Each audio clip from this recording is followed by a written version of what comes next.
ఓం Shri Sairam. Vidyavahini part B. Bhagavan Shri Sathya Sai Baba. ఆనందాన్ని అందించేది విద్య. ఆనందాన్ని అందించేది విద్య. పెరిగినంత వరకు పెరిగి, వికసించినంత వరకు వికసించి, పరిపూర్ణమైన తన ప్రభావముతో ప్రపంచానికి కూడా సంపూర్ణతను అందించే ఈ పరమతత్వాన్నే విద్య అందురు. పవిత్ర కర్మలకు, పుణ్యకర్మలకు గీటురాయి త్యాగము. విద్య ఆత్మ లక్షణాలను వివరిస్తుంది. చూద్దాం. ఆత్మ చలింపదు, కానీ దానితో సమానంగా దేవతలు కూడా పరిగెట్టలేరు. ఆత్మ వెరీ ఫాస్ట్. ఎంత వేగంతో ముందుకు వెళ్ళినా మనకంటే ముందుగానే ఆత్మ సాక్షాత్కరిస్తుంది. పంచతత్వాలకు ఆత్మతత్వమే ఆశ్రయము. నిజానికి ఆత్మ నిశ్చలము. దాని ఉనికిని కొలచి చెప్పుటకు సాధ్యము కాదు అని విద్య బోధిస్తున్నది. Second chapter. చిత్తశుద్ధిని చేకూర్చుటటే సత్య విద్య. చిత్తశుద్ధిని చేకూర్చున్నదే సత్య విద్య. దాని గురించి చూద్దాం. అజ్ఞానము అంతరించాలంటే ఆత్మజ్ఞానము కలగాలి. వెలిగే విద్య, ప్రకాశమే విద్య, జ్ఞానమే విద్య. ఇదే పురుషోత్తమ యోగము. ఎవరికి వారు శ్రద్ధాభక్తితో తెలుసుకునేది, చదువుకునేది విద్య. విద్య వెరీ వెరీ ఎసెన్షియల్, ఇంపార్టెంట్. మనోవాక్కాయ కర్మల ఏకత్వమే మానవుని నిజమైన విలువ. బ్రహ్మ విద్య హృదయ విశాలముతో, చిత్తశుద్ధితో లభించును. చాప్టర్ 3. దృష్టి జ్ఞానమయమైతే సృష్టి బ్రహ్మమయం అవుతుంది. ఇందులో ఇంపార్టెంట్. ఈనాటి విద్యా విధానములో ధనమే ధర్మము, కర్మము శ్రేష్టము. ఎంత దారుణమండి! ఈనాటి విద్యా విధానంలో ధనమే ధర్మము, కర్మము శ్రేష్టం అంటే ఆపోజిట్లో ఉందండి. భగవంతుడు కోరుకునేదానికి ఆపోజిట్లో ఉంది. కమర్షియల్ అయిపోయింది. అంతా మాయా ప్రపంచం. ఒకప్పుడు జస్ట్ 2 lakhsతో అయిపోయిన ఇంజనీరింగ్ విద్యను ఇప్పుడు 30 లక్షలు, 40 లక్షలు ఆ విధంగా చేసేసారండి. 2 lakhs కూడా కాదు, 50,000తో అయిపోయిన ఇంజనీరింగ్ విద్య ఇప్పుడు దారుణమైన 50 లక్షలతో చేశారు. 50,000 ఎక్కడ, 50 లక్షలు ఎక్కడ? ఈనాడు విద్య కూడా ధర్మమునకు అమ్ముడవుతూ, ధర్మమునకై విద్యావంతులు స్వదేశమును విడిచి పరదేశముల వెంట భిక్షమెత్తుతున్నారంటే ఇది సరి అయిన విద్యయా? ఈనాడు విద్య కూడా ధర్మమునకు అమ్ముడవుతూ, ధర్మమునకై విద్యావంతులు స్వదేశమును విడిచి పరదేశము వెంట భిక్షము ఎత్తుకుంటున్నారంటే ఇది సరి అయిన విద్యయా? Chapter number 4. విద్య ఇంద్రియ నిగ్రహమును చేకూర్చాలి. అహంకారం ఉండినంత వరకు విద్య మనకు లభించదు. అహంకారం వెరీ డేంజర్. అహంకారం ఉండినంత వరకు మనకు విద్య లభించదు. విద్య యందు వినయ విధేయతలు తాండవించాలి. వినయ విధేయతలు, సంస్కారం ఇవన్నీ తాండవించాలి. వదలవలసినది బయట త్యాగము కాదు, లోపల త్యాగము. ఇది ఫుల్ క్లారిటీ ఇస్తున్నానండి. బయట త్యాగం అంటే ఏంటి, లోపల త్యాగము అంటే ఏమిటి? త్యాగమును నేర్చుకునటం మంచిది, అట్టివాడే ధన్యుడు. కరెక్టే. బయట త్యాగం అంటే ఏంటి? బయట త్యాగాన్ని కాదు వదలడం, లోపల త్యాగాన్ని. బయట త్యాగంకి లోపల త్యాగానికి డిఫరెన్స్ చూడండి. వదలవలసింది బయట త్యాగము కాదు, లోపల త్యాగము. అనేక మంది త్యాగమనగా ధనమును, భూమిని దానము చేయటము, లేదా యజ్ఞయాగాది క్రతువులు చేయించటం, ఇల్లు, వాకిలి, భార్య, బిడ్డలను వదిలి అరణ్యముకు పోవటం ఇత్యాది కార్యములను త్యాగమని భావింతురు. కానీ ఇది కానే కాదు. త్యాగమనగా ఇట్టి బలహీనపు పనులు కావు. త్యాగమనగా ఇట్టి బలహీనపు పనులు కావు. ఇవి వదులుట అంత కష్టము కూడా కాదు. మనస్సు పెడితే పై పనులు సులభంగా చేయవచ్చును, వదలవచ్చును. కానీ లోపల త్యాగం అంటే చూద్దాం. లోపల త్యాగం అంటే నో కన్ఫ్యూజన్. కామ, క్రోధ, లోభ, మోహ, మద, మాత్సర్యములు అహంకారములే. కామ, క్రోధ, లోభ, మోహ, మద, మాత్సర్యములు అహంకారములు. వీటిని వదలవలను. ఇవి లోపల వాటిని వదలటం అంటే. నెక్స్ట్. బయట దృష్టి గలది పశువు, లోపల దృష్టి గలవాడు పశుపతి. Very simple. క్రోధము మనకున్న జ్ఞానమును నాశనము చేయును. క్రోధము వలన జ్ఞానము నాశనమగును. కామము వలన కర్మ నాశనమగును. లోభము వలన భక్తి నాశనమగును. సో కామ, క్రోధ, లోభముల వలన కర్మ, జ్ఞానము, భక్తి నాశనమగును. అనగా మూర్ఖుని గావించును. క్రోధమునకు కామమే కారణము. కామము అజ్ఞానము వలన కలుగును. కాన త్యాగమనగా అజ్ఞానమును త్యాగము చేయుటయే మోక్షము. త్యాగమనగా అజ్ఞానమును త్యాగము చేయుట, అజ్ఞానమును వదులుట, అదే మోక్షము. అజ్ఞానము వదులుటయే మోక్షము. జంతువు క్రూరంగా జన్మించినది, క్రూరంగా మరణిస్తుంది. ఇంద్రియ నిగ్రహము లేని జీవితము జీవితమే కాదు. ఇంద్రియ నిగ్రహము లేని జీవితము జీవితమే కాదు. ఇంద్రియములను అరికట్టుకోలేకున్నచో జన్మమే నిరర్థకము. ఇంద్రియ నిగ్రహమును నిర్భయముగా చేకూర్చునట్టుదే నిజమైన విద్య. ఇంద్రియ నిగ్రహమును నిర్భయముగా చేకూర్చున్నదే నిజమైన విద్య. విద్య మనకేమిస్తుందంటే వినయము ఇస్తుంది. వినయము వలన పాత్రత వస్తుంది. పాత్రత వలన ధనము వస్తుంది. ధనము వలన ధర్మము. ఇవన్నీ కంటిన్యూస్ సీక్వెన్స్. దేహము, మనసు, ఆత్మ గురించి చూద్దాం. దేహము నీచమైన జంతు స్వభావము. దేహము నీచమైన జంతు స్వభావంతో పోలుస్తున్నారు. మనసును ఏ విధంగా అంటే ప్రపంచ జ్ఞానం గల మానవ స్వభావం. ప్రపంచ జ్ఞానం గల మానవ స్వభావం అనేదే మనసు. ఆత్మ గురించి చూద్దాం. ఆత్మ యథార్థమైన మానవ స్వభావం. ఆత్మ యథార్థమైన మానవ స్వభావం. సో దేహము మనసు కన్నా ఆత్మయే ఇంపార్టెంట్ కావున మనం ఆత్మస్వరూపులం. ఆత్మ పాజిటివ్, ఆత్మ జ్ఞానము, ఆత్మ సంతోషము, ఆత్మ ఆనందము. ఆత్మయే మంచిది. జ్ఞానము మితిలేని విలువగల నిధి. జ్ఞాన సంపాదనకై కష్టపడి పాటుపడటే విద్య. విద్య సంపూర్ణ జీవితం యొక్క కళ. నెక్స్ట్, విచక్షణ లేని మానవుడు గ్రుడ్డివాడు. విచక్షణ లేకపోతే గ్రుడ్డివాడితో సమానం అంటున్నారు. పుట్టుకకు చావుకు మూల కారణము కోరిక. కోరికలను నాశనం చేసుకోవాలండి. కోరికలను చంపుకోవాలి. అదర్వైజ్ మనకి దుఃఖమే. కోరికలు ఎంత ఎక్కువైతే అంత దుఃఖం ఎక్కువైపోద్ది. కోరికలను తగ్గించుకుంటే ఆనందము, సంతోషము పెరుగును. పుట్టుకకు చావుకు మూల కారణము కోరిక. కోరిక లేని వారికి చావు పుట్టుకలే ఉండవు. విత్తనమే లేకుండా మొక్క లేదు, చెట్టే ఉండదు. పునర్జన్మ యొక్క నైజము ఈ జన్మలో తీరని కోరికల వల్ల నిర్ణయించబడుతుంది. వస్తువులపై ఎట్టి కోరిక లేని వారికి ఆత్మజ్ఞానము సాధ్యమవుతుంది. వస్తువుపై ఎట్టి కోరిక లేని వారికి ఆత్మజ్ఞానము సాధ్యమవుతుంది. కోరికలు ఎక్కువైపోతే ఇంకొక జన్మ వచ్చేస్తుందండి. అందుకే కోరికలను నాశనం చేసుకోమంటున్నారు. కోరికలు, మోహము ఎక్కువైతే ఇంకొక జన్మ వచ్చేస్తుంది. మనం ఇదే కదా చివరి జన్మగా కావాలనుకుంటున్నాం. జన్మ అంటే దుఃఖమే కదా. మరి దైవజ్ఞానం అనే మంటలో సర్వ లౌకిక కోరికలు భస్మమైపోతాయి. కోరికలు ముగించిపోగానే జీవాత్మ పరమాత్మ వైపునకు కదులుతుంది. ఆత్మలో పరమశాంతిని అనుభవిస్తుంది. జ్ఞానమనగా కోరికలను పోగొట్టే ఒక ఉద్యమం. అది కరెక్ట్ అండి. జ్ఞానమనగా కోరికలను పోగొట్టే ఒక ఉద్యమం. అందుకే కోరికలను నాశనం చేసుకోమని చెప్తున్నారు. కోరికలను తగ్గించుకోవాలి. ఓకే, నీ ఆలోచనలు జీవితంలో ముఖ్యమైన పాత్ర వహిస్తే అందుకే ఆలోచనలు మంచివై ఉండాలి. మానవుడనగా భావాల పంట. ఇట్టి మంచి భావాలను భద్రపరుచున్నదే విద్య. అదే ఆత్మ విద్య. మంచి భావాలను భద్రపరిచేదే విద్య, ఆత్మ విద్య. జ్ఞానమనగా కోరికలను పోగొట్టే ఒక ఉద్యమం. జీవితము మీద మోహము తీరిపోగానే ఇక మరొక జన్మము ఉండదు. ఇంకొక జన్మ ఉండకూడదంటే ఏం చేయాలండి? జీవితం మీద మోహము తీరిపోవాలి. జీవితం మీద విరక్తి పుట్టాలి. అంటే కోరికలను చంపుకోవాలి, ఇంద్రియములను అరికట్టుకోవాలి.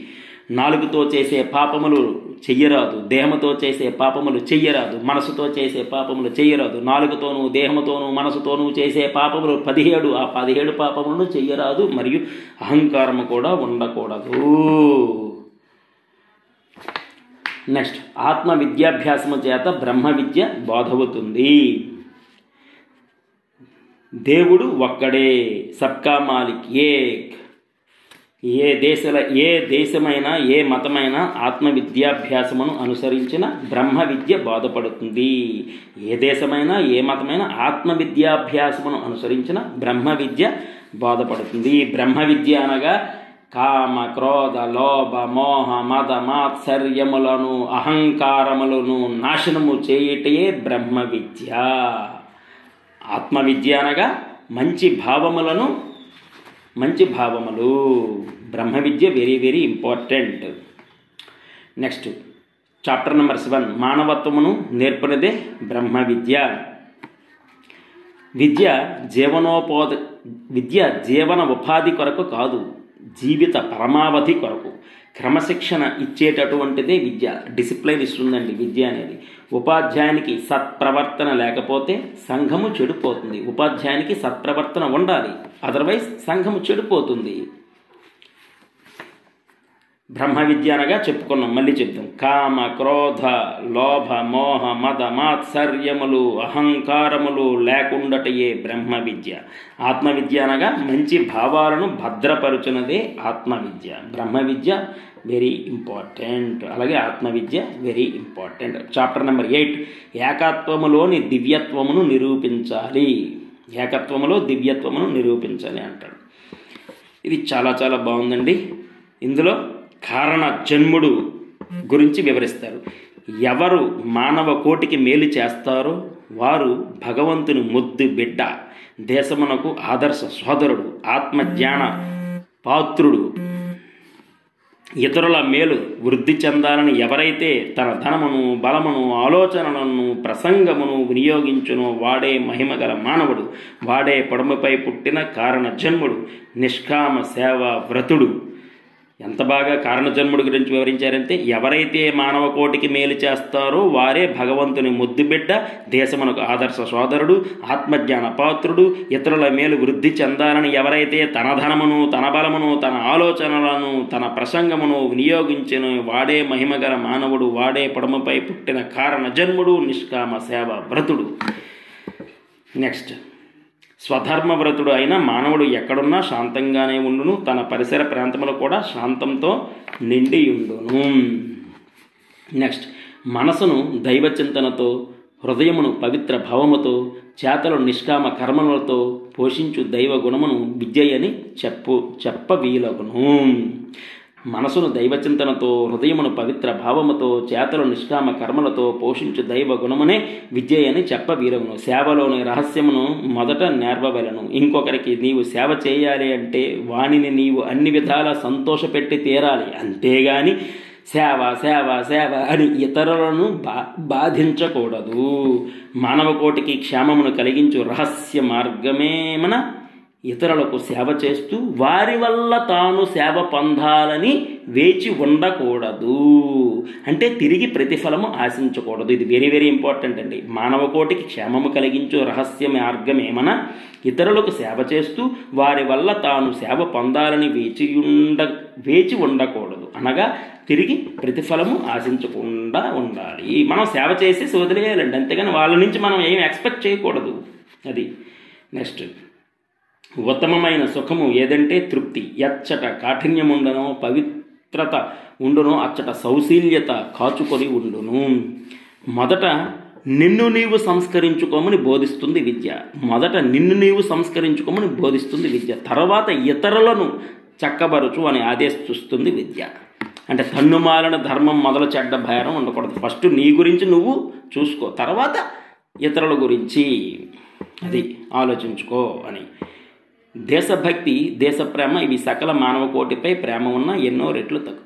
అనగా సకల మానవులపై ప్రేమ కలిగి ఉండటే నిజమైన భక్తి. సకల మానవులపై ప్రేమ కలిగి ఉండటమే నిజమైన భక్తి. సకల మానవులపై ప్రేమ కలిగి ఉండటే నిజమైన భక్తి. దాన్నే love all serve all help ever hurt never అని చాలాసార్లు స్వామి చెప్పారు. నెక్స్ట్, ఆవేశము, ఇచ్ఛాశక్తి, సంకల్పము, క్రియాశక్తి, తెలివి, జ్ఞానశక్తి మీ ఉద్దేశములు 50 మందికి సంబంధించినవై ఉండాలి. భోజన సమయము గురించి, భోజనం సమయంలో తక్కువ తినమని చెబుతున్నారు, కకృతిగా ఎక్కువ తినవద్దు అని. అంటే 75% తినాలండి. భోజన సమయం యజ్ఞము, ఇది కకృతి, చిత్త వికారముతో తినరాదు. జీవితానికి మందులాగా భోజించాలి. ఇదొక మెడిసిన్, ఇదొక ఔషధంలాగా భోజించాలి. నీవు అధిక బలవంతుడు ఒకటకు లభించే సదవకాశముగా భావించాలి. ప్రకృతి యొక్క పద్ధతి ఏదంటే వృద్ధి పొందుటే. దైవత్వము యొక్క పద్ధతి ఏమిటంటే ఏకమగుటే, వృద్ధి చెందుట ప్రకృతి యొక్క పద్ధతి. ఏకమగుట దైవత్వం యొక్క పద్ధతి. ఎప్పుడైతే ఇతరులను ద్వేషిస్తాడో లేక చిన్నబరుచునో వాడు నిజముగా మూర్ఖుడు.